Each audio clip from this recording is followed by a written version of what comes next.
Okay, so these two questions we're going to complete now. Okay, let me just get Desmos up because we're probably going to use that as well. There we go. Okay, so have Desmos up. Okay, so here, remember last time what we did was we did chapter 8, and in there we basically dealt with systems of linear equations, right? You have basically two equations in two unknowns each, x and y, and we saw different ways to solve it. Okay, so here I'm telling you to actually use the method of elimination. That's what I'm actually saying here, to use the method of elimination. Okay, let's say, okay. And the other method was substitution. You know, you've done that as well. Graphing technically is a method. I'm not going to ask you to graph though, because you have Desmos, and I figured in this, online class, you can use Desmos as something to check, but not really to do the work for you. So, but we're going to solve these two using elimination. And again, remember the whole idea here is you want to somehow eliminate one of the variables by manipulating the coefficients. So even looking at the first system here, right? We have this equation and we have this equation, okay? And we want to somehow manipulate the coefficients. Well, notice that for the first equation, what I can do, I can take the first equation, I can multiply it by 2, right? If I do that, the 8x will become 16x, right? And when that happens, 16x here, we have minus 16x, and we can eliminate x that way. And that's actually what I do here. Okay, just want to make sure wanted to make sure the microphone was on. For some reason, I thought it was off. I mean, again, there's more than one way to solve this. Okay, so for 8x though, what you can do, again, as I do here, you can multiply both equations by 2. Excuse me, the first equation by 2, both sides. That's what I meant to say. And you get 16x minus 12y equals minus 40. That's what we get here, as you can see. So this becomes our new first equation, so to say.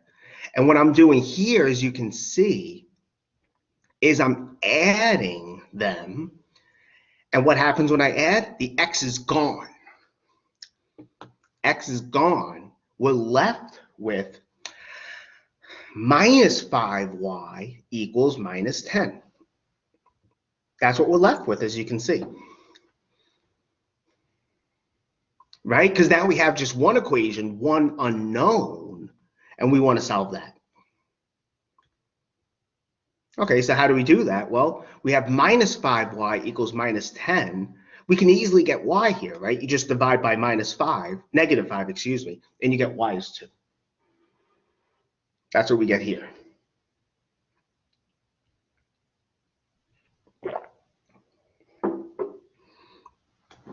Okay, so now that y is 2, okay, what about x, right? Remember, we have to get both variables. We can take this y and put it back into either one of the two original equations. So I put it back into the first equation. You could use the second equation. For the first equation, right, we have 8x minus 6y equals negative 20.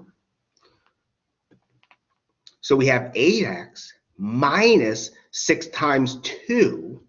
Was it? Okay, good. Thought I made a mistake, but I didn't. Equals minus 20, as you can see.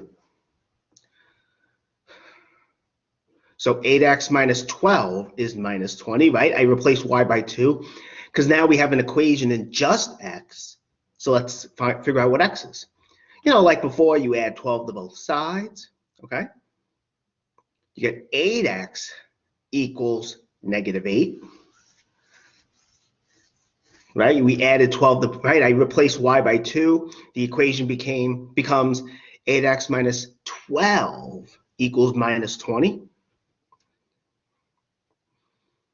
And so now we want to get x all alone. So we add 12 to both sides, as you can see. And doing so, we get 8x equals minus 8. And so 8x equals minus 8. You divide both sides by 8, and you get x equals minus 1. I put the minus in front, but that's the same thing as minus 8 over 8. So, I mean, you know what? Let me fix that.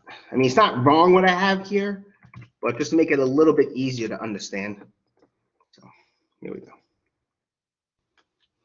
So the only solution is when x is negative 1 and y is 2.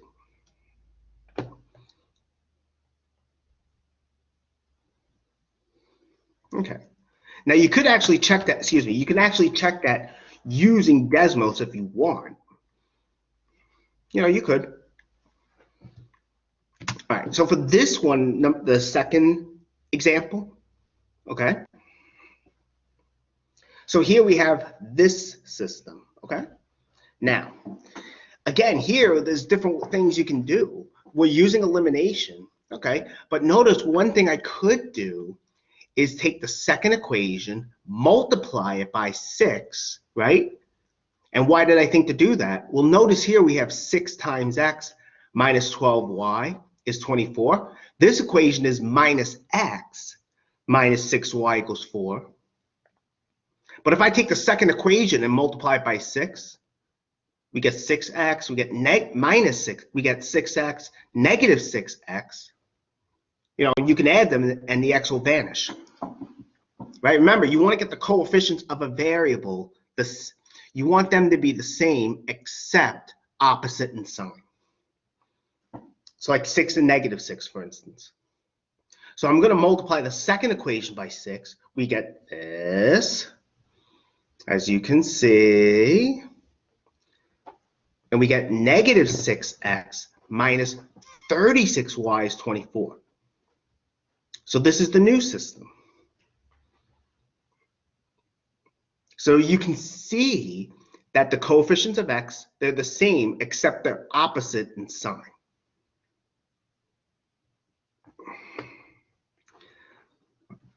That's good because when we add them, right, the coefficient becomes 0, which kills off the variable.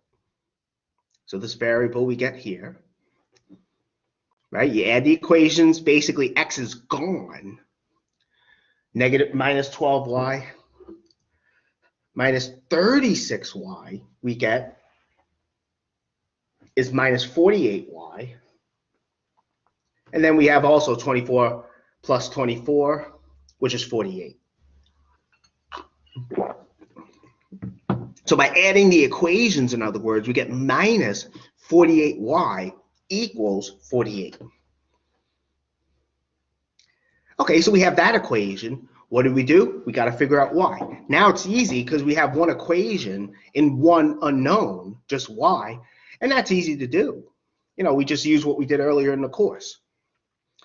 From here, we're going to get, we divide both sides by minus 48, right? And we get y is minus 1. So now we know what y is, at least. We get y is minus 1. Okay, that's good. Now, are we done? Well, no. We need x. Now, you could replace in either equation, you could replace y by negative 1 to get x. Since the coefficient of x here, as you can see, is negative 1, I'm going to put y into the second equation. You could use the first equation if you want. You can. Okay. So we have negative x minus 6 times, I thought I made a mistake, times negative 1 equals 4. So what does this give us? Minus x minus the negative is plus, right? Plus 6 equals 4. But now we want x, right? How do we get it? Well, we can subtract 6 from both sides. Right? Again, we want to get x all alone. So we have minus x, right? We subtract this, we should subtract 6 minus x we get equals minus 2.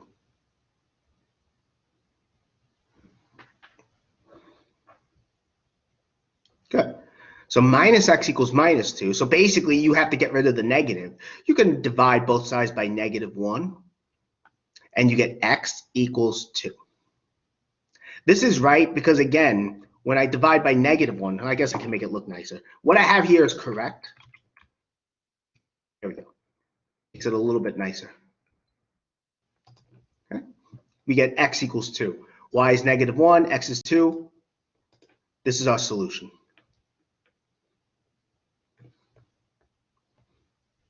Okay. Are there any questions on this?